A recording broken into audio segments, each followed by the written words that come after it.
Hi, and welcome to FrazlCast. Climb aboard the gnome train. Chugga, chugga, chugga, chugga. Please make sure to keep your limbs and experimental instruments inside the train at all times. And now, on with the show. A podcast by a Blizzard fan gnome about World of Warcraft and geeky stuff. I promise you, they do talk about the World of Warcraft. They just go off the rails sometimes. Well, tonight we are not going to go off the rails because we're going to talk about World of Warcraft tonight. And this is episode 175, which Rig says is a multiple of 25. So I'm Frazley, and I am joined by Rig and Cuffy of Character Craft. Good to have you both here. Thanks for having us, Fraz. It's been a long time in the work. Absolutely. And I'm joyed to be here. I'm glad to have you here. And Cuffy will be glad to know I won't try to kill you like I do in Among Us. So you're safe today. That's all right. Next time you're on, I'll make sure you get a couple of knives in the back. Oh, ow! No.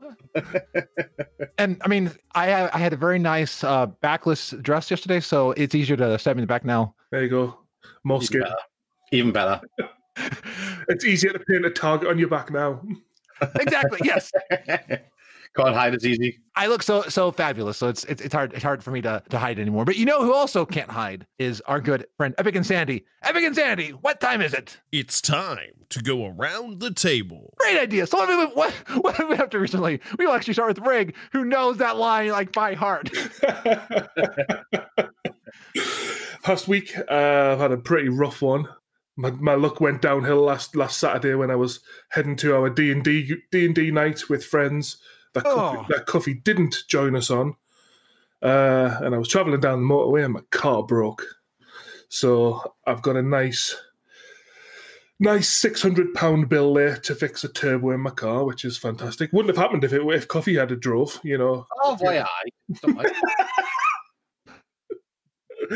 But apart from that, I've just been playing some computer games. I've been playing some a nice little game that people might have heard of called Empyrean Galactic Survival, and it's a space building survival game where you have the entire universe to go around and build spaceships and kill aliens and all that jazz. So yeah, I've been doing a lot of that.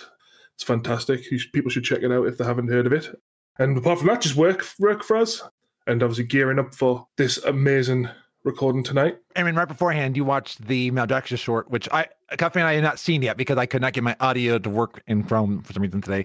But you're saying that it's amazing. Yeah, I'll not spoil it for anybody, but yeah, it's fantastic. This one focuses on Draka, Nice. Thrall's mum. So have a watch. It's good. And Cuffy, so while you weren't trying to help Rig fix his car and you weren't going to D&D, what have you been up to? I was camping over the weekend. So okay. Camping with the family. So nice long weekend away. As I said on my podcast when we're done with Sil, I've had 2 long weekends, but I haven't been able to recharge because I've had the kids. So obviously the kids pulling you left, right, and centre everywhere with 2 young kids. But apart from that, I've been on Fall Guys a little bit, and not apart from that, that's been it really, and just work. Have you run into any of those fucking cheaters in Fall Guys? I swear, because those cheaters make me tilt a little bit. Fraz, did you have to swear when I was taking a drink? Like, I just need spat Pepsi Max all over my screen. Those cheaters! Oh. Are the ones that try and push you to not go across the line? It's even worse. The ones who will fly through the map. Yeah. And all that. We were on Fall Mountain and one just sprinted up and was like, oh. Is this the ones that go outside of the map as well? I haven't actually seen anybody do that yet when I've been on. Now, I have. To be honest, I did not cheat. I was on Team Tailtag, and the hammer sent me out of the map. I could not get back on, so I was not cheating. It was the game that messed up on me. Frazley? Yeah. Was it you? It was not me, I swear. And Vagabond Plays Games said they had one of those today on the sweeper final round, kept respawning instead of jumping. Oh. I have played a little bit of Fall Guys as well this week, so I'm absolutely useless at it, though. I've got maybe to the last 16 and then lost every single time, so... I've been hearing, I don't know if it's a joke, but they're adding in some random things, like they're adding in Big Yeetus, who's going to randomly appear in the map and send you flying. I'm like, I love that they're adding weird things to it. Yeah, absolutely. It's a good game. I think it's the first game that's going to set off a trend in games of that style. Yeah. And I don't know. For me, I think it'll lose its appeal very quickly. Unless they start doing stuff like you mentioned with Big Yeetus and other maps and different challenges and things. Yeah, because it's one that, like, Vagabond Plays Game says, clones will be out in a few months. So it's one that they have to capitalize on this trend. I think they are poised to do it with what they're doing with, like, Season 2 being medieval stuff and different, like, catapult things. So if they can keep innovating, I think they can really capture. It's kind of like we are possibly seeing the next PUBG versus Fortnite, which I know that's going to... I'm not sticking my hand into which one of those two I'm for, but we're seeing a potential for another thing like that. I have not been playing Fall Guys recently, but on Monday, Michael sent me a copy of Bendy and the Ink Machine, and I was playing that on Monday night. Oh, I got scared shitless. Like it was, it's based off of Steamboat Willie, and kind of like you're at Joey Drew Studios. And Bendy reminds me of a certain mouse that I don't want to say too much on in fear of the mouse's lawyers and stuff like that. But it is really creepy and like it's atmospheric. And I'm so far enjoying it. I'm on chapter 3, so I'm hoping to go back into it real soon. There's also a prequel to it for Boris, so I'll be able to play both of those. But if you've not played Bendy, it is gorgeous, like the art style and everything. And it's been a lot of fun. I had so much fun playing it. Like, I think the scariest one is I go down this hallway, come back, and they have these like standees of Bendy, and you're looking around and you're like, oh, it appeared there, and I was like, you were not here. You were not here when I was here last. Well, where did you come from? I think the best one I've seen you, Frazley, was that Dead by Daylight. Oh yes, and I'm going. That was the best one. Because we went to a caravan. I literally just seen it on your Discord. I went, oh, what's this? I pressed it, watch it. I literally spat me drink out as I was laughing. And the wife came in. What was that? I went, oh yeah, look at this. She burst out laughing. She said, what the heck? What's the matter with him? I went, oh, he gets easy scared. I do. And like this one, I was scared to go around walls and stuff like that. Yeah, it was like even in Bendy, I'm going carefully. I was like, once I learn a horror game's mechanic, I'm good. Except Bendy also changes the mechanics halfway through. So things come in. Like at one point, it's like, watch out for the ink demon. I'm like, you said nothing about an ink demon chasing me. It kind of reminds me of Cuphead. It is. Cuphead, yeah. Mm-hmm. It's not as difficult as Cuphead, which I'm glad for because I cannot beat the first boss of Cuphead. I've never played it, but I can imagine it's ridiculously hard. Vagabond Plays Game says asking about Silent Hill for October. Not yet, but I'm planning to play Soma and the new Amnesia in October. But I'm definitely open to playing like more games like Silent Hill, and like I think Spaz has a game that we can play on our Friday nights in October. Though I have to thank another listener of the show, Austin of Frank's Hostile Guild. They took me through to Nazoth, and they graciously carried me through the infight. And I now have the Uncrypted Voidwing. So thank you so much, Austin and Frank's Hostile Guild. Nice. Great raid team. It was fun listening to like raid comms. Like I always love hearing how a raid team works and stuff like that. So thank you again. I'm again beyond grateful, and I'm just like, I can't say thank you enough. You're doing quite well on the mount front recently, Fraz. Yes. Oh, except for like some, like this week, that was the only mount that seemed to drop for me this week, because every other mount's been like waiting and all that. But you're right. Invincible. They almost kicked me out for getting on Invincible inside of Nazoth because of it. Did people just think you were floating because the host wasn't? Exactly. Because it's like camo. When you wear it, you vanish. Witchcraft. Exactly. And you know what else people think is witchcraft, if they were to be from the 1800s and come to our time, would be video games. Yeah, absolutely. So I want to know, how did you both get into witchcraft? I mean, how did you both get into video gaming? Witchcraft. Drew a funny circle thing on the floor with a star in the middle of it and loads of funny writing. Okay, yeah. It's witchcraft, wicked witchcraft. And even though some say it's strictly taboo, I will stop right here before I get the DMCA. But yeah. Games. Whew. The earliest memory of games I've got, I think, is when my parents got me a Sega Mega Drive Master System. Ooh! Which one came first, Mega Drive or Master System? Mega Drive. Then the Master System came after. Mega Drive then. And there was the inbuilt game, Alex Kidd. I've got that on the Xbox. Yeah, that's my earliest memory of games. I love that game so much. Especially like the rock, paper, scissors and stuff like that. Yeah, that's my earliest memory, and then it just went from there. Really playing stuff like Command and Conquer on PC, Red Alert on PC, and stuff like people might have heard of it. It's called Virtual Springfield, and it was basically like a Simpsons game. Oh, was that a CD game like fully animated? Yeah. Yes, and like you walked around and there were different animations. Oh, you're the first person I know who knows about this game because that was so much fun. Like you'd walk through different areas. You had to like solve some puzzles as well, and yeah, it was pretty cool. And I remember the disc, the actual disc for the CD was a donut. And yes, into the hole, like like one of the pink donuts, Mr. Simpson eats. And if I remember right, it was really ahead of its time, and like how it looked like a Simpsons cartoon. It was really fluid animation, stuff like that. I love like you could click on things, like you could go into Moe's Tavern and like you could see click on a door and a bathroom open, or like you would go to Ned Flanders' house and like we'd open up and there'd be like a church inside of his couch. And it's like so many weird, cool things in that one. Yeah, it was awesome. And then it kind of just moved on to things like The Sims and that kind of era of games, like the first original Sims. SimCity and stuff like that. Yeah, and then it went to more like PlayStation. I remember having a PlayStation when I was younger and had all of the games for the PlayStation. I do remember some games on the PlayStation were really uncanny valley. Many of them were great, but I still remember like playing the Grinch. All the things looked so bad. I mean, like I remember like the Grinch was like all this like this blocky pixelated mess, and I was like, I remember being so excited after seeing the Grinch, be like, I get to play the Grinch. I'm like, what is this garbage? Like I had so many like obscure games for the PlayStation as well. Like there was a game called Roscoe McQueen where you were a firefighter, and it was so blocky. I also had the classics like Final Fantasy VII, which is obviously it's not aged. I still play it on my Nintendo Switch now.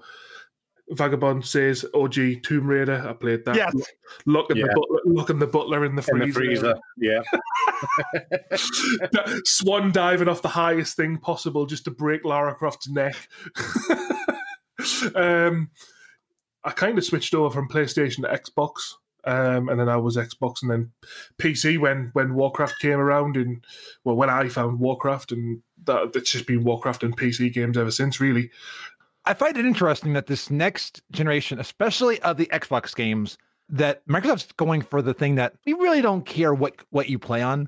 You can play on PC or Xbox. We just want you to play the games. I'm like, that's actually a really cool strategy because the PS5 does not have that same amount of crossplay. Yeah. But like the fact that like I use Xbox Game Pass for PC and I'm going to have access to so much of the same games. I'm like, that's a very smart way to go.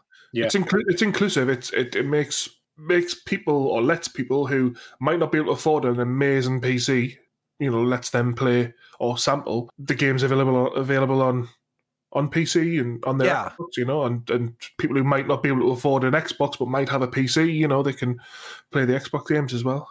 I'm still waiting for that magical day when no matter what console or PC you have, you can play any of the games that you want, because that will be a great day. Like I get the exclusives, but it's still, I find it a pain in the ass for it because it's like, I don't want to have to buy a PS5. I don't want to buy an Xbox. Let me play the one I want. Like, I love that like things are moving to the Switch. Let people play where they want and really make it where you have your device that you like. Well, that's the beauty of a PC, isn't it? You can build it yourself or get someone else to build it, and you can have the hardware that you want in there. And majority of games that are console specific, you can generally get some of them on PC as well. So, and as Veteran Force Gaming says, imagine how large a gaming community could be that way. And like crossplay, adding crossplay between all of it. I've said that for years. Like, for example, you've got your Call of Duty, you've got your FIFAs, you've got they're across all platforms. Why can't they just, right? You're obviously using a similar server whether it be PlayStation, Sony, whether it be Xbox, Microsoft, Nintendo, or whatever. You know what I mean? Why can't they just have a system where for one weekend or a month, right, we'll have PlayStation against Xbox against this in a battle. That'd be cool. They've got all this the platform there to do it. They've got the technology to do it. If you're selling the same game across all platforms, I can't see why now they can't do it. They've done it. They've done it. They've done it for Fortnite. Yeah, except if you're on iOS and Mac. So subject. Yeah. No, but like, obviously, like, for example, like Call of Duties and that, there's no reason why you couldn't sort of say, oh, well, we're missing 2 players. Oh, I'll pull 2 from PlayStation or pull 2 from Nintendo. It only enriches the pool of available players. Yeah. Because I've seen streamers who start on Xbox and PS4, but like ones who start with those, and it's cool to see them being like, okay, they're fine there, or hey, they want to move up to a more customizable PC.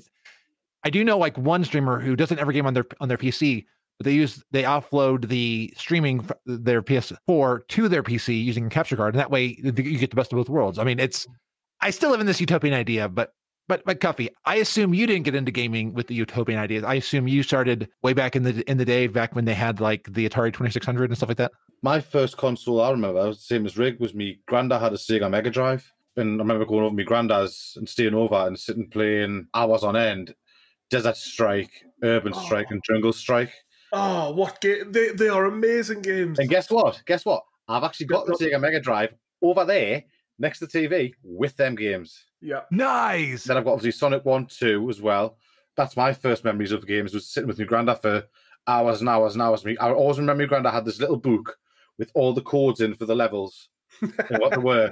I remember cheap books. Yeah, cheap books were awesome. No, but my granddad actually physically hand wrote them all, done a level, then wrote everything down, and then done the next level, wrote everything down. Same as he had Mickey Mouse and Donald Duck one. I can't remember what it's called. I can't remember what it's called. Disney's Magic Castle? Might be. Yeah, it is. Yes, that. Yeah.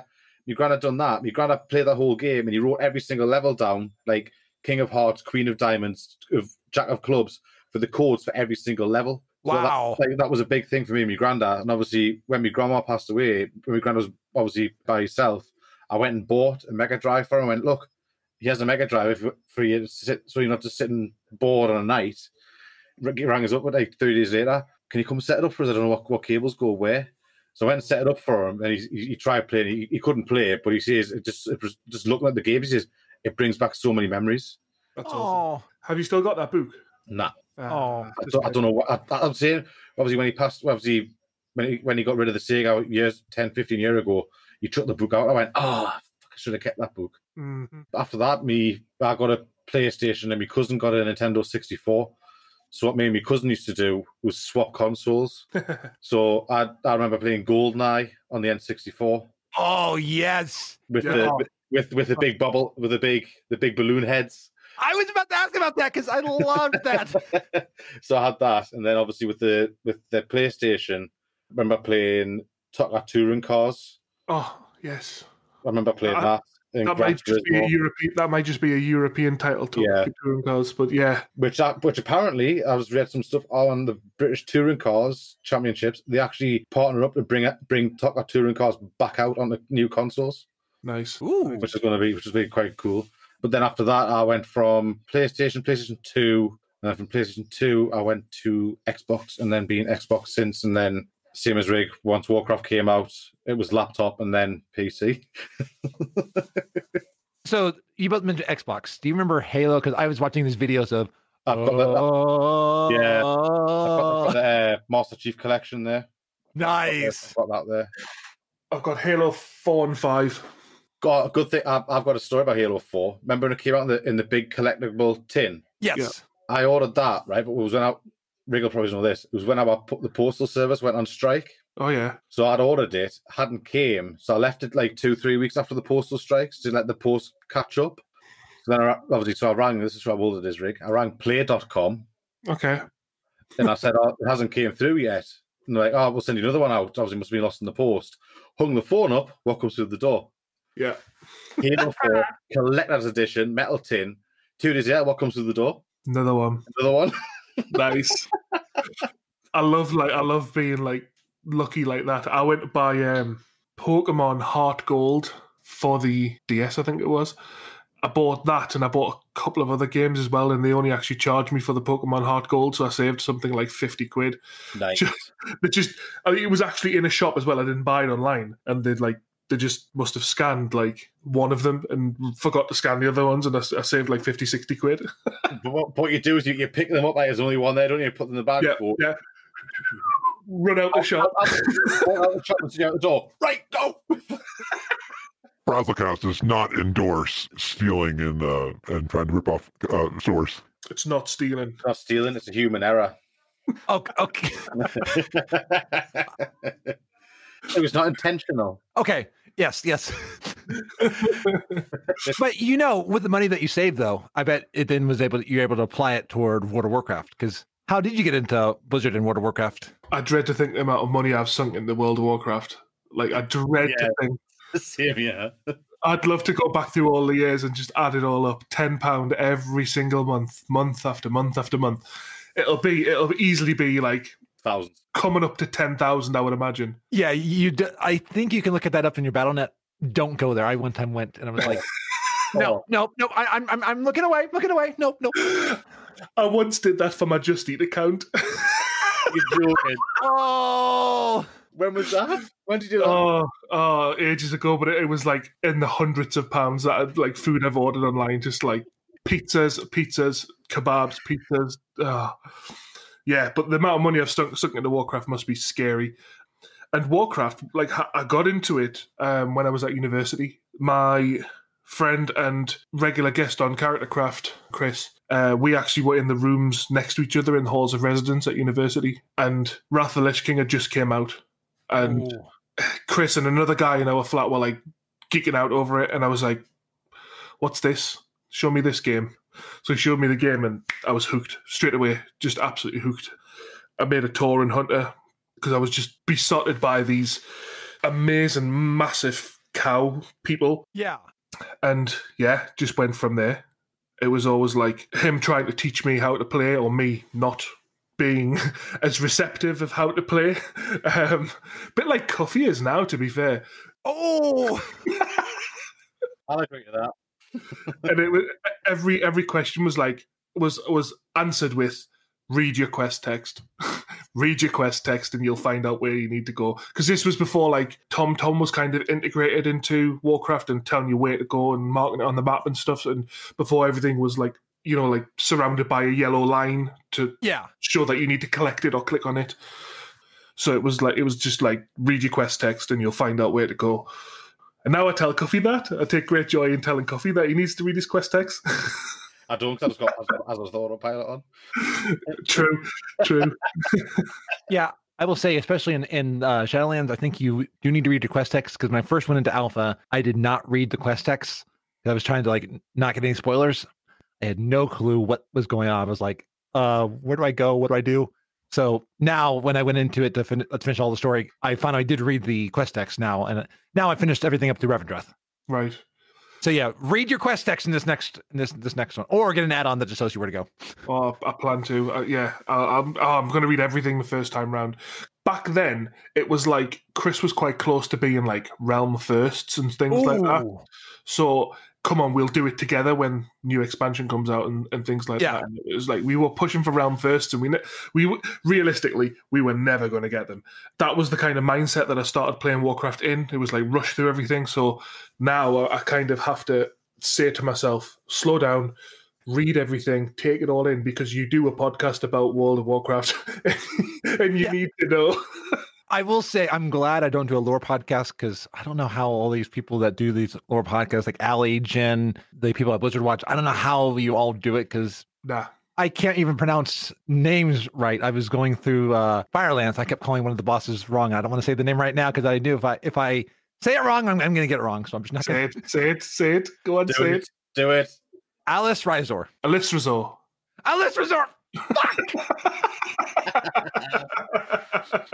I was saying it wrong on Twitch. And a good friend messaged me just to say, here's how you say that name. I'm like, yeah. To be fair though, it's all up to you how you say something. If you know, Fraz, to be honest, me and Rig are questioning together, and I'll say something, and you'll go, "No, it's not that. It's this, by the way." And I'm like, "Look, I'll say it how I want to say it, right?" And that's all. That's all we do. If I want to call it that, I'll call it that, right? Yeah. So, Cuffy, how did you get into WoW? I'd seen WoW just when I was about to leave school, so it would have been when I was 16, which would have been about a couple of years before Wrath came out. I'd seen like Burning Crusade, I'd seen that type of stuff because one of the lads I went to school with and his brother, they played it. And obviously I just watched them and just seeing what it was about and that. And so that was when I was introduced to it. And obviously I started playing around about Wrath is when I went, oh, I've seen the expansion, I've seen the trailers for it, and I went, I want this. I want to play that. And that's when I looked at what the minimum things I needed to play was, the laptop I had, and I went, I can play this on low. So I first played Wrath of Lich King on low resolution. Oh, wow. Gradually over the years, I've gone from low to medium to high to now ultra. So it's now took us from Wrath to nearly Shadowlands to go from low to ultra. Yeah. I'm currently on ultra right now, but I mean, I don't have one of those fancy 2700s. No, 2070s, not 2700. See, I don't even get numbers of cards right. Yeah, I admire that, Cuffy, because it's took me not as long, but it has took you a while to get to ultra. It's the computer I had. Obviously, you've seen the old one I had. It could run it, but the computer I had was an old like work server style PC. Yes. So when it decided to go kaput, there was nothing I could do with it, and that was a case of I've got no PC now. It was at the time where Rig was nice enough to say, right, I'm getting a new one sent to us. As soon as it comes, you can have my old one until you can afford to build your own one. Mm-hmm. So that's where, like, basically I would have been playing WoW until, well, what would have been, about 4 months or something it would have been? Yeah. I wouldn't have been doing anything. Mm-hmm. And then I built your new one that you've got now. Yeah. So yeah, that's which is under the desk. Yeah. What do you guys think about the fact that WoW now requires SSDs to run? It was, and then I was doing mount runs, and Harlow mentioned how WoW that night has said they've dropped the requirement for SSDs, so it's now down to hard drives. I'm glad they dropped that. I will say, if once SSDs become streamlined, computers will seem faster on SSDs, and I think WoW runs better. But I'm glad that they aren't making that the thing that's going to stop people from going. Because to be honest, I've got mine through SSDs, and like even Rig will tell you this, from when I built this one to the one I had before with SSDs in that one, the startup time from like even loading WoW and loading in. For example, we were doing transmog runs, me and Rig's going, how where you're at? And I'm like, I'm still waiting to load into the raid. And he's literally at the first boss. Yeah. I'm like, God, I need to do so much. Yeah. So then I put it on the SSDs on the old PC I had, on Rig's old tower. And then it's loaded a bit faster. But then obviously when I've built this one, Rig built this one, it's literally straight away. He's straight in. And I'm like, right, I'm right behind you. And he's like, it even took Rig took about 2 weeks ago. But yeah, you're right beside us. I'm like, oh, yeah, I've got a new PC now. He's like, oh, I keep forgetting. Yeah, and Grand Egg is saying it's technically there. They just said that the game will not work right if you have a hard drive. And I get it. Like, I got WoW on my SSD on this machine, and then I've got other games on the hard drives, and I can definitely tell when I'm on some of the games, the longer loading, whereas like with WoW, it is more instant. And the one that I did see, because I even saw on my SSD tool, the misnomer that SSDs last longer, mine even says, hey, here's the life of your SSD, and me like, it's saying that, oh, I have to replace that. I mean, I'll have to replace both of them at some point, but it's just like, there is a lifespan for anything. Yeah, it's like obviously when I've said, Rig, once we move house, I will be upgrading what I can in there, like bigger SSDs and stuff like that. I think I've got enough storage at the minute anyway for what I've got, because I've got an M2 on there as well. So I think the problem for Blizzard with that SSD thing is they will ostracize a lot of players from their player base. Yes, unable to play Warcraft because they don't have an SSD. Like Grand Naga says, like as soon as that starts to become a thing where PCs are now built without HDDs and they're built with SSDs, you'll then see obviously things like that coming into play. I think it's incredible that we're still playing this game that when it started came on CDs, and I've even realized my machine does not have a CD drive on it or even a DVD drive on it. It came on CDs. WoW supported dial-up. It's incredible how not only we're still playing it, but it's incredible how Blizzard have adapted. All of these years, they've adapted and migrated the game to different formats and kind of evolved with the times. I think that's amazing. Yeah. Like going back the dial up there, I remember playing WoW on my laptop, getting a shout through. Right, can you get off that game? I need to ring your granddad now.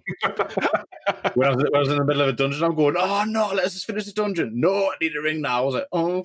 I will say that Final Fantasy 14, I played that exclusively for the beginning on PS4.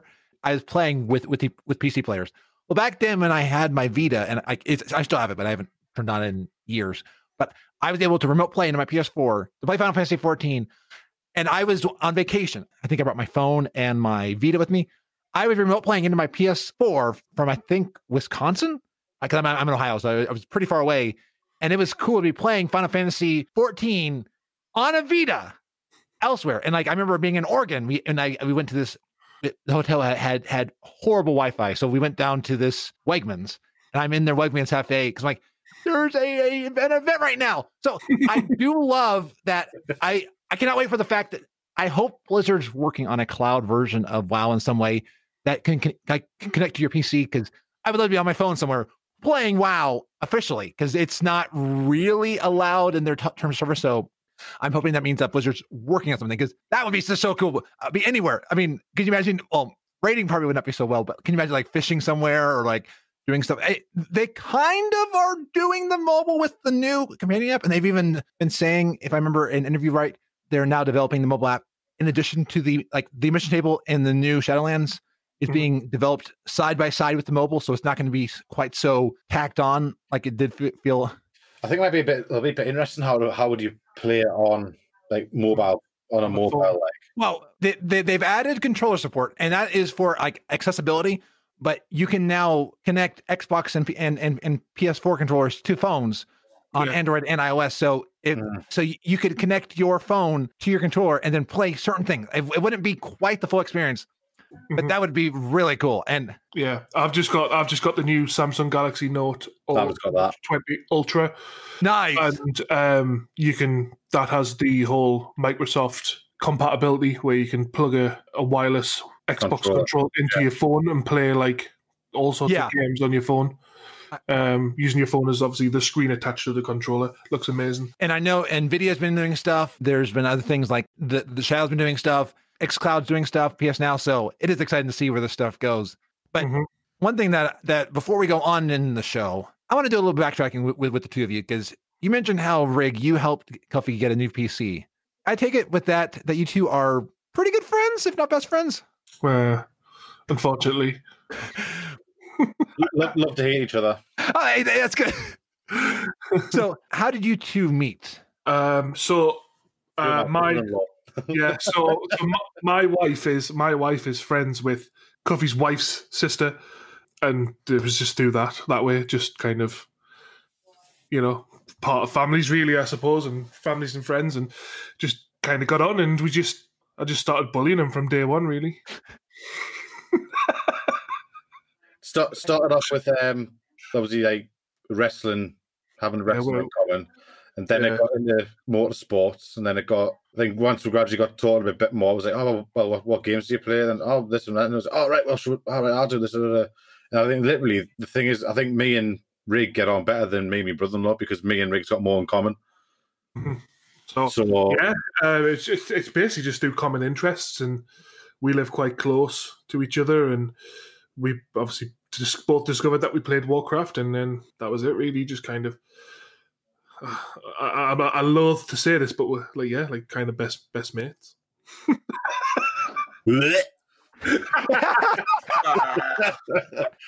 Hang on, wait there. I'll just get some acid. Hang on. Okay. Well, then to throw on some more sappiness and sentimentality, what is one thing about the other that you feel that they don't appreciate about themselves? His big baldy head. Yeah, you're the one that told us to shave it all off. Yeah, because I was fighting to lose a battle with my hairline, to be honest. Like, so it was inevitable. It's like looking at the moon now. Things that what I find funny is, right, I sent you that picture when I was going to shave it, right? and you put it on DPS to go, ha, here's the new emoji of a Cuffy. Bleh. And then obviously I put a picture later on. Oh, yeah, it's Sushi, and he's gone. Fuck, that didn't work. Bastards. Are you familiar with Mr. Clean? No. It's a cleaning product mascot that was here, and like with like a bald head, and like it's the one that people are like falling in love with Mr. Clean. Oh, yeah. Don't do that! You're gonna make us blind with the reflection. In all seriousness, the one thing that Cuffy doesn't appreciate about himself, he's a very kind person. Yes, Cuffy would give you the shirt off his back.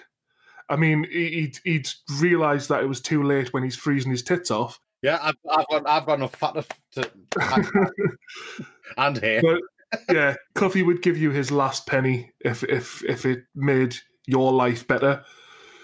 So in all seriousness, that's Cuffy's best trait. Aww. The thing is though, I think the thing with me and Rig is we're literally both sort of not the same, if that makes sense, but with the same sort of personality sort of thing. So what Rig said there equals the same way to him as well, because literally, you're melting my heart. No, but it's like, because I think like we bounce off each other that well, you feel like it's a brother that you haven't got. Obviously, I'm an only child, so obviously I've never had experienced what it is to have someone like that, and I get that feeling with Rig where it's like he's there. If I've got an issue with something, I can go, yeah, I've got an issue with this. Any advice, or I need help with this, I need help with that. Whatever, however personal it will be. Yes, you probably go, you dafty, fuck off. Then later I go, no, in all seriousness, mate, yeah, this do blah blah. I think the thing with it's just we're both the same. If I needed a couple of quid to get something, I know Rig would go, yeah, there it is, and vice versa for each other. I think we're both sort of the same sort of person. If that makes sense. I am nothing like you. I know. You're 6 foot. You horrible man. Fuck off. It really sounds like you both don't get along well. And you know what would be awful is if you both had a podcast. Maybe, yeah. I mean, that's a pretty good idea. And you could call the podcast Character Craft, maybe. I mean, yeah, that would work. What can we talk about? I don't know. What would you say Character Craft is if you had a podcast called Character Craft, hypothetically? Go on, Rick. Go on, answer that. So what you're asking is, what is Character Craft? Yes. So Character Craft is two idiots getting together every week, talking about a load of rubbish, swearing a lot, drinking some beers, and just chatting about something that we love, Warcraft. As some Americans would say, shooting the shit. Shooting the shit, yeah. It originally started off as a kind of a lore podcast where the original idea was the lesser known characters in the game. But then obviously that moved towards like the big characters in the game. And that kind of like translated into me and Cuffy preferring to interview people because you get a better time out of it. So the show's kind of morphed from where it was to where it is now. We interview people and we have a good laugh. That's the whole idea. If we can make someone laugh, whether it's the person who we're interviewing, each other, or the person listening, that's my job done. That's me happy. I can kind of rest easy in the fact that I've kind of made someone's day better. We'll still decide we'll do the odd character now and then if we can't get a guest or something on. We'll still be dabbing into the odd one here and there. But like Rick says, I think we're going to start pushing more for the interviewing side because it feels more personal. If you're sitting there with somebody going, right, what does it mean to you? What is this? Blah, blah, blah. I think it pulls a lot of people's eyes away from just the game to the individual who's behind their characters or their sort of podcasts or whatever they want to do. Mm-hmm. Yeah, because like this show is a WoW podcast, but it started out being kind of like I want to give people a platform and like have us talk about the game. And it's morphed into I love talking with different creators and people in the community being like, what makes you tick? And also what makes you ticked off? I mean, yeah, absolutely. Definitely. Bad names make me ticked off. I would never have guessed. But yeah, as Cuffy says, it's more personal, but it's more relaxed at the same time. Yeah. Interviewing someone. It doesn't feel as scripted with it's not as scripted. You're doing it with the characters. Yeah, it's not as scripted. It's not as robotic. It's not as much work that's one of the main things as well, because I was having to write an essay every week, on different characters. Yeah. For the show notes, and it's a lot, especially when you've got a full-time job and you've got family life to deal with as well. It's a lot to try and have to sit down and write these scripts, as well as trying to play computer games, because you're involved in a world where you have to take note of what's going on in that world, a la Azeroth. Yeah. So yeah, it's morphed, and I love where it's at now. We're still kind of ironing out the details of kind of the show format. We have 21 questions. Some people enjoy it. I enjoy doing it, but it's a lot of work sometimes editing it, because there's a lot of silence and stuff. Yeah. And then you've got an idiot co-host who can't get it right. You only say that because you can't get it. You've got it wrong. You've got it wrong so many times, Cuffy, that I'm well within my rights to say that. I totally get the question side. It's why I made the decision to drop trivia, was because of the editing time. Because I typically would find, as we begin to the end of editing stuff, and I'm like, oh, this is the last thing I need to do, and it takes me the longest. So I get it. We've now moved to Squadcast. We were originally recording on Discord, and we've with moving to Squadcast, we're trying to do it within an hour, because of obviously the monthly limit of recordings and stuff. So yeah. So we're just trying to be more sensible, more structured with the show, testing out things that work and don't work, and we're getting there. We're enjoying it. But what was the thing that made you say you wanted the podcast? I think it was because we'd done a one previously, and me and Rick enjoyed doing it, but it was a one that was very it was hard not to offend anybody, because obviously the thing we said was no politics, no religion, no touching the boundaries. We wanted to try and stay away from as much as we could. But the podcast were done. A lot of the topics that we were going to try and discuss could have easily went straight into all them fields. We got 9 episodes and just went, right, we've done 9. It got to a stage where nobody was interested. Like me and Rick wanted to do it, but it was like, right, we need to change it up somehow. So we'll just ditch that. And then about 6 or 7 weeks, we went, should we just try something else? And then was battling the idea, backwards and forwards. What should we do? Should we do an F1 one? Should we do a wrestling one? Should we do this? Should we do that? And it was like looking about going, well, you've got big wrestling ones, you've got this, you've got that. We'll do Warcraft. Then it was like, right, we'll do Warcraft. Then it was after that was, right, now what do we do about Warcraft? Yeah, exactly. There's such a wide range of things that you can talk about in Warcraft. You go, oh yeah, it's a Warcraft podcast, but you break it down and there's a lot of different fields that you could talk about, which obviously we've found out becoming part of the community of content creators, and there's podcasts about every single aspect of Warcraft, whether it's PvP, whether it's mounts, whether it's talking about characters like we used to, or whether it's going from the entire history from day dot, like Jin and Fear do in Morally Grey, or whether it's talking about dungeons. There's so many different aspects you could talk about, and that was a hurdle as well, because we obviously needed to kind of get a niche, or a niche, as the Americans would say. We found it, but then it just hasn't worked for us. It's just one of them things. But we're happy doing it the way we are, and it works. The way it goes, the way it is working. So we were on Realm Maintenance last week with Raw, and he was saying that it's quite peculiar the way we went about actually wanting to podcast. Most people go, I love Warcraft so much, I'm going to podcast about it. Whereas we love podcasting so much, what do we do a podcast about? Yeah. So it was kind of podcast first, Warcraft second, kind of. Yeah, and then after that was a case of working out the name. The name took about 3 weeks to work out what name we wanted, and then trying to find a logo. We had about 3 or 4 different logos that we were going to have, and then it was just literally trying to get the ball rolling. And then we went, right. Then it went quiet for a couple of weeks, and I think I messaged Reagan. He was about WrestleMania the same day, going, "Should we just get this sorted? Should we just see what we're going to do and get something going?" Mm-hmm. And then that's when we just went, right, fine, and just hit the ground rolling. I remember finding you because I think either I found you first or you followed me first, and I was like, "Oh, a new podcast!" And I think I messaged Ro, being like, "Hey, there's a new podcast over here." Yeah, I think it was me. I reached out to you possibly because we were both in the Morally Grey Discord. Yes. I think I messaged you just saying I'm thinking about starting a new podcast up. And I've cited this before. I've spoke of it before. But you and Ali and Gin and Fear were like the three podcasts, or the three people that we kind of looked up to, as well as Sil from Whispers of War. Yeah. Were the four podcasts that we looked up to get inspiration, get advice, get just a general idea. Before we actually started this, Rick said to me, "Right, you need to listen to this podcast." And obviously, that was like yourself and Gin and Fear at the time, because obviously I had long drives, and you were seeing all the good episodes because they're long episodes, so they'll do you for your drives. So I would listen to 2 or 3 Obviously, I had so much to catch up on with Gin and Fear and yourself.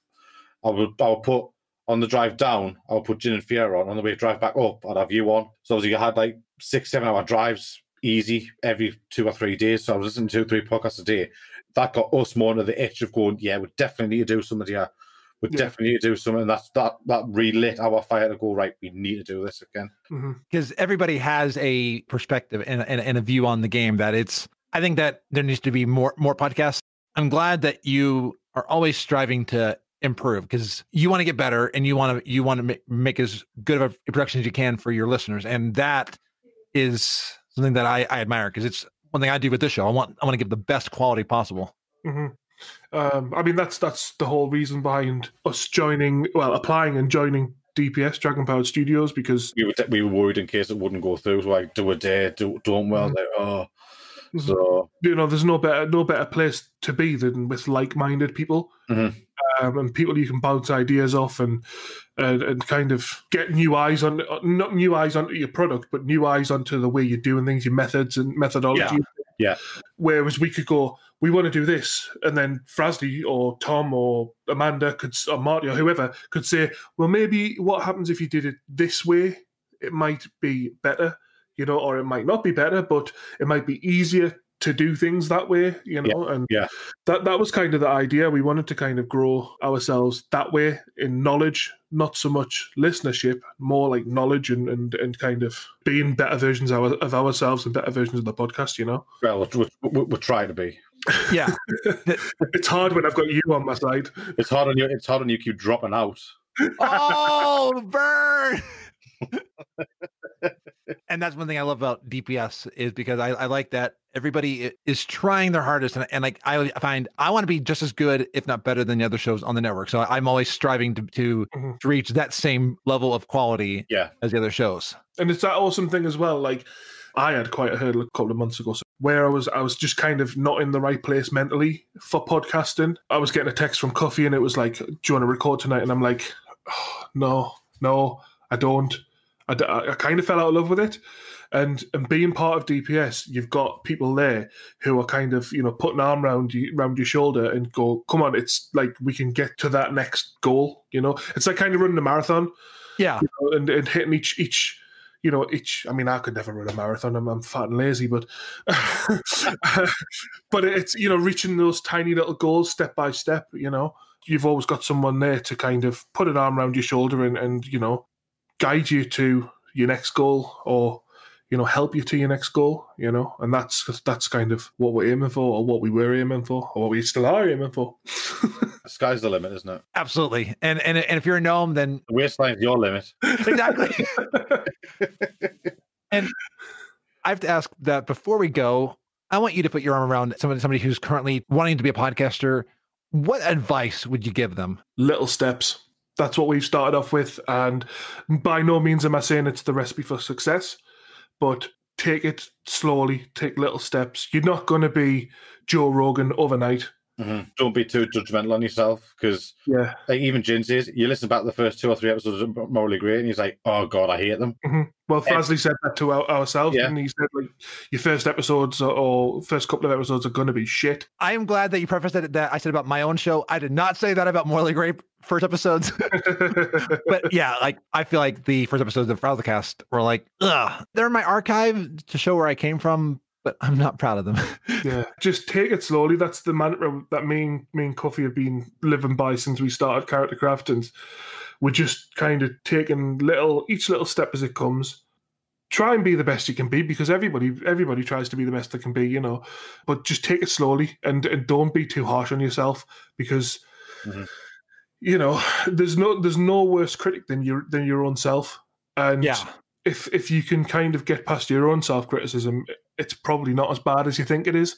Yeah. There's always room for growth, always room for learning. And even though you start a podcast one way, doesn't mean that it can't morph as you go along. And there's always room for changing stuff up. I'm always changing up what I do for this show. Mm-hmm, absolutely. The main thing is that first step's always the hardest. Once you get the first one done, you can listen to it. Me and Rick, we were dead judgmental of our first 3 episodes. We were like, oh God, it's absolutely crap. Well, how do we do? But things you learn from that. Don't be too hard on yourself. If you're going to do a podcast, make sure that's something you like. Yes. Make sure you're passionate about it, and don't set yourself too high of a goals too fast. Mm-hmm. So, because obviously the main thing we've done is like, we've got this, we've got that, how many downloads we've got, and obviously it was me that was saying, what we've got. And in the end I went, hang on, we've just started. There's no point trying to push to find out exactly how many downloads you've had, because now it's just like, well, that's like once a week. Oh, what we're on now, we're just out of curiosity, and there's just the odd thing in it. And just, we're on this, we're on that, we're on this. But don't be too judgmental, and don't expect success straight away, because not everything happens that way. Exactly. Well, I want to thank you both for joining me on FrazlCast. Time always flies whenever we get recording. Absolutely. Definitely. At least I'm sober this time. Exactly. You're not 6 beers in. Like, I made you drink so much on my episode of Character Craft. Yeah, Cuffy, you were absolutely shit-faced that time. Like, like we stopped the recording and Cuffy had to actually go to bed because he tried to play Warcraft and he was seeing double. So yeah, he had to go to bed. It was 6 beers and some spirits after that, and I was like, I went on Warcraft, and I was like, I'm going. I can't stay, I'm going. Logged off and message Rick, going to bed. So where can people find you on the interwebs? You can find us on Twitter. We're mostly, I'm mostly active on Twitter because we both look to have the Twitter account, but I'm mostly on there. But that's at CharacterCraft on Twitter. If you want to check out our website, that's charactercraft.net. And then on there, you can find all of the links for all the good podcast locations. And there's email, and there's a comment section. There's a picture of Cuffy with hair. There's the Discord link. You get to find out Cuffy's real name and why he's called Cuffy. That's a bit weird. But yeah, there's the website, charactercraft.net. And then, as I say, Twitter at CharacterCraft. Activating customized orchestrated transporter.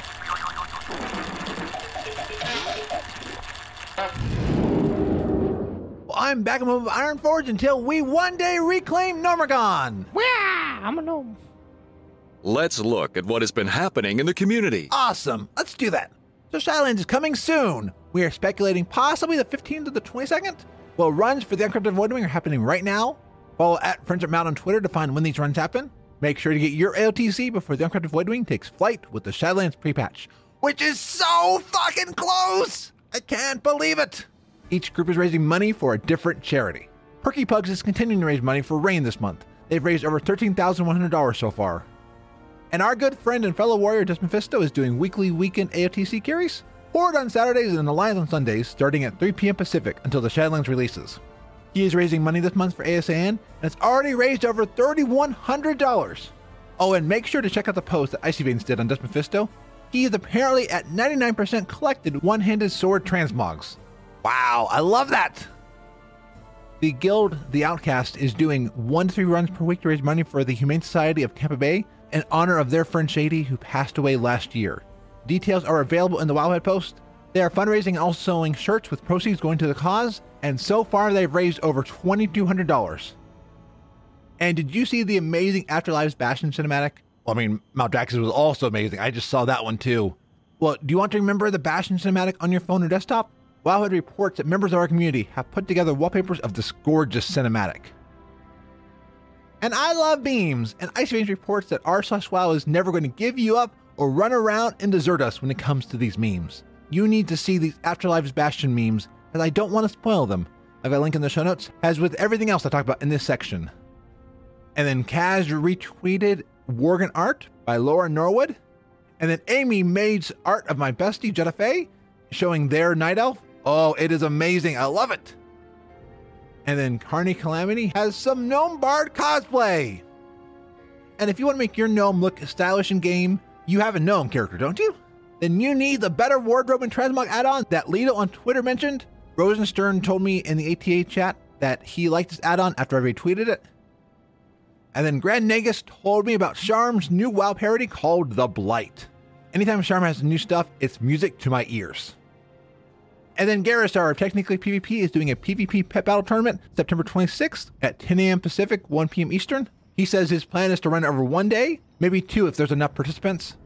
He says being his first tournament, I'm going with some simple rules, but I have some plans for future tournaments with more complex roles like pet swapping and more. And speaking of tournaments, WoW reports on a 3 vs 3 arena tournament by Ready Raider. By the time you hear this, day 1 will already be over and day 2 will be happening this Tuesday, September 6th at 4 p.m. Eastern. I wanted to bring it to your attention though, as it's not their first one, so I bet there'll be more. And Wowhead reports on Ready Raider's community tool. Their description is run your guild or class with this in-depth management portal, access powerful video game companion tools, or enter one of their esports leagues and tournaments. They say their World of Warcraft Classic Guild Manager has become their most popular offering. You can manage your roster, raids, and loot with Ready Raider. This is not an ad, I'm just reading their description. So, I mean, maybe that's an ad, but I want to just let you know about these amazing tools. They have like a Discord bot. Check out Ready Raider if you're looking for a tool to manage your guild. And then Seraphis tweeted out that my friend Turarj is helping with Calm Before the Storm and that they are doing a virtual offering this year. They said some really awesome ideas coming our way soon. And my friend Jared has a series called Walkin' and Talkin', and they did a discussion on mains and Shadowlands featuring Ali! And this week, a new podcast is out called Heroic Dungeons and Dragons, starring my friends Silverbolt, Turarj, Sal, and Bartholomew. It is a 5th edition Dungeons and Dragons podcast set in Blizzard Entertainment's World of Warcraft. And I've got some good news! Mez has revealed that Aggro That will be making a comeback. The next show releases September 19th. And lastly, keep an eye on different creators in the community. Some are giving away Shadowlands game codes, others are giving away SSDs to power up your Shadowlands experience. So lots of awesome things happening in our community. This has been another awesome episode of FrazlCast. Take it away, Frazzle Pants. Thank you, Cuffy. Well, I need to announce that for the time being, I have to step away from the Miscellaneous podcast due to a changing work schedule. This also means that Morning Trek is also being rebranded as FrazlCast, as I can't do the Twitch parties right now, so I'm watching Star Trek in my own personal time, off stream. I had a pizza party on Tuesday night on stream. I ordered a holy shiitake mushroom pizza from Wild Mushrooms, and I ate the whole thing, and it was so good! Thank you for hanging out with me. A shout out to Kawasaki and Lil Weird who made a pizza and joined me for it. Then Cap had some skips for Blackrock Foundry, Hellfire Citadel, and Heroic Deathwing, so we ran as a stream for attempts at some mounts. No mounts dropped, but friendships got increased. I need to announce that I have relaunched the Patreon. It's been 3 years. I will be providing early access to episodes once I have them completed. This is in addition to the support that you can provide through Twitch. So whatever support you can provide, even just listening and encouragement, helps a lot. Thank you to my patrons, Cap and Scissorlord. I have to also announce some changes to my streaming schedule to help with work, school, and family. I'm actually starting a course on Tuesday. I'll be streaming Variety on Mondays, WoW on Tuesdays, no stream on Wednesdays. I need to cut this one out for a variety of reasons. Then I will be doing FrazlCast on Thursdays, which is usually at 9 p.m. unless I have to do it early in the day, and occasionally I gotta move the day for FrazlCast. Then Friday will be Spaz and Fraz with Spaz Wesson. Saturdays will be no stream, and then if everything is done in my week, I will do either WoW or a variety night on Sunday evenings. I apologize if there's an interruption in what you come to know, but there are a variety of reasons that I need to make these adjustments. It's hard to adjust all this, but I've been told it's for the best. And on Twitch, I need to give a thank you to all those who have given back to the show financially. Thank you to Lil Weird and Veteran Forces Gaming for the gifted subs, and thank you to my Twitch subs out there. Allie of Dungeon Fables and All Things Azeroth and Live Laugh Floor, Amanda of Geek Caring, Anna, Austin of Frank's Hot Sauce Guild, Burkhart, Canadian Book Girl, Cap, CNC Panzer, Crunk, Demi of Third Faction Show, Dennis, Elucid 91, Epic and Sandy of Frozen Nerds, Van Dangley, Fiesta Taco 1983, GM Miabia, Grand Nagus of Control at WoW and Corpse on Radio, Haley Onyx, Harlow, Potty Chicken, Infinitori, Jaded Sixella, Jay, Jen Eric Live, Jenny Gamers, Jess, Jetta Faye, Jindin, Carenza, Kawasaki, Leo Wild, Lil Weird, Lomo Geek, Look It's Grandma, Lucas of Cardiac Valley, Mal, Marty of Two Nerds Maybe More, Mentally Live, Michael of Tuners Maybe More and All Hollow Scream, Monica of Geek Herring, Only Shadowkin, Handa Gosa, Pete, Puffin, Red Fang Fox, Rig of Charactercraft, Sassy Snorlax, Savvy the Nerd, Scissor Lord, Still Whispers of War, Soylent Greener, Spaz Weston, Sinistar, Taro, Telleroid, Dex Scoob, Palm Turtle, Uncle Will 6, Veteran Forces Gaming, Werewolf Hours, and Zortz the Goblin. And they get a Calm GT and Veteran Forces Gaming for the bits this week. If you want to support the show financially, please go to support.gnomepodcast.com. And if you have Prime Gaming through Amazon Prime, you can use your free subscription on my channel and get access to ad-free viewing and awesome emotes. And all of your support goes to helping support this labor of love. Thank you so much. Well, I am Frazley, and you can find the show at gnomepodcast.com. There you can catch past episodes and find out many of the places where you can subscribe to this show to get the Gnome Drain coming to you every single week. Well, until next week, be awesome. FrazlCast is a fan podcast that covers Blizzard games. We are not affiliated with Blizzard Entertainment, Inc. Views expressed by the hosts and guests are their own. Some of the art, music, and sound effects come from Blizzard Games, and they are owned by Blizzard Entertainment, Inc. No copyright infringement is intended. This show is for the community, and it contains contributions from the community. The Gnome Train intro is by Allie of Dungeon Fables and All Things Azeroth. The opening music is by Brandon T. Blaylock. The Gnome Roar is by Jen of Morally Grey Podcast. And the Frazzle Pants bumper at the end is by the Scruffy Druid of Loot Optional and Viral Voice Arts. This show is brought to you by Dragon Powered Studio. Find more at dragonpoweredstudio.com.